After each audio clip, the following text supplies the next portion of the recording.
Hi hello ವೀಕ್ಷಕರೇ, ನಾನು ನಿಮ್ಮ ಅಂಜಲಿ ಮಾತಾಡ್ತಾ ಇದ್ದೀನಿ MK ನಂದಿ ಡೆವಲಪರ್ಸ್ ಇಂದ. ಇವತ್ತು ನನ್ನೊಟ್ಟಿಗಿದ್ದಾರೆ ಕುಶಾಲ್ ಅಂತ. ಅವರು ನಮ್ಮಲ್ಲಿ ಸೈಟ್ ಪರ್ಚೇಸ್ ಮಾಡಿ ರಿಜಿಸ್ಟ್ರೇಷನ್ ಕೂಡ ಮಾಡಿಸ್ಕೊಂಡಿದ್ದಾರೆ. ಬನ್ನಿ ಅವ್ರ ಹತ್ರ ನಾವು ಒಪಿನಿಯನ್ ಏನಂತ ಕೇಳೋಣ. Hi sir, first congratulations. Okay, ಇವಾಗ ನೀವು ನಮ್ಮಲ್ಲಿ ಸೈಟ್ ಪರ್ಚೇಸ್ ಮಾಡಿದ್ದೀರಲ್ಲ, ಸೊ ನೀವು ಒಪಿನಿಯನ್ ಏನಂತ ತಿಳ್ಕೊಬೋದಾ? ನಾವು ಫಸ್ಟ್ ಲೊಕೇಶನ್ ಸುತ್ತಮುತ್ತ ಎಲ್ಲ ನೋಡಿದ್ವಿ, ಓಕೆ ಏನೋ ಚೆನ್ನಾಗಿದೆ ಲೊಕೇಶನ್, ಮುಂದೆ ಬೆಳವಣಿಗೆ ಆಗುತ್ತೆ ಅಂದ್ಬಿಟ್ಟು ಆ ಕಡೆ ಬಂದ್ವಿ. ಸೈಟ್ ಲೊಕೇಶನ್ ವಿಸಿಟ್ ಮಾಡಿದ್ವಿ. ಲೇಔಟ್ಸು ತುಂಬ ಡೆವಲಪ್ಮೆಂಟ್ ಆಗಿದೆ, ಎಲ್ಲ ಫೆಸಿಲಿಟೀಸ್ ಇತ್ತು, ಮತ್ತು ಸುತ್ತಮುತ್ತ ಎಲ್ಲ ಡೆವಲಪ್ಮೆಂಟ್ ಚೆನ್ನಾಗೇ ಇತ್ತು. ಆಗೋಸ್ಕರ ನಾವು ಚೂಸ್ ಮಾಡಿದ್ವಿ ಸೆಲೆಕ್ಟು. ಆಮೇಲೆ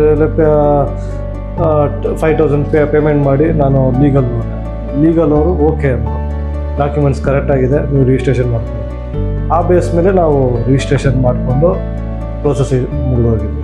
ಓಕೆ, ಇವತ್ತು ನನ್ನ ಕ್ಲೈಂಟ್ ನನ್ನೊಟ್ಟಿಗಿದ್ದಾರೆ. ಸೊ ನನ್ನ ವೀಕ್ಷಕರಿಗೆ ಏನು ಹೇಳಲಿಕ್ಕೆ ಇಷ್ಟಪಡ್ತೀರಾ? ನೋಡಿ, ಪ್ರಾಪರ್ಟಿ ಕಡೆ ವಿಸಿಟ್ ಮಾಡಿ, ಸುತ್ತಮುತ್ತ ಡೆವಲಪ್ಮೆಂಟ್ ನೋಡಿ, ಲೀಗಲ್ಸ್ಗೆ ಹೋಗಿ ಒಂದು 10 ಕಡೆ ಕೇಳಿ, ಓಕೆ ಆದರೆ ಬೇಕಾದ್ರೆ ನಾನು MK ನಂದಿ ಡೆವಲಪರ್ಸಿಂದ ನೀವು ಪರ್ಚೇಸ್ ಮಾಡ್ಬೋದು, ಏನು ಪ್ರಾಬ್ಲಮ್ ಇಲ್ಲ. ಸೊ ಮತ್ತು ಸುತ್ತಮುತ್ತ ಎಲ್ಲ ಹೆಲ್ಪ್ ಮಾಡ್ತಾರೆ, ಏನಾದ್ರು ಬೇಕಂದ್ರೆ ಡಾಕ್ಯುಮೆಂಟ್ಸ್ ಕೂಡ, ಬ್ಯಾಂಕ್ ಲೋನ್ ಕೂಡ ಫೆಸಿಲಿಟೀಸ್ ಅವೈಲಬಲ್ ಇದೆ. ನೀವು ಬೇಕಾದರೆ ಒಂದ್ಸತಿ ವಿಸಿಟ್ ಮಾಡಿಕೊಂಡು ಏನನ್ನ ನೀವು ಬೇಕಾದ್ರೆ ಇದು. Okay sir, thank you.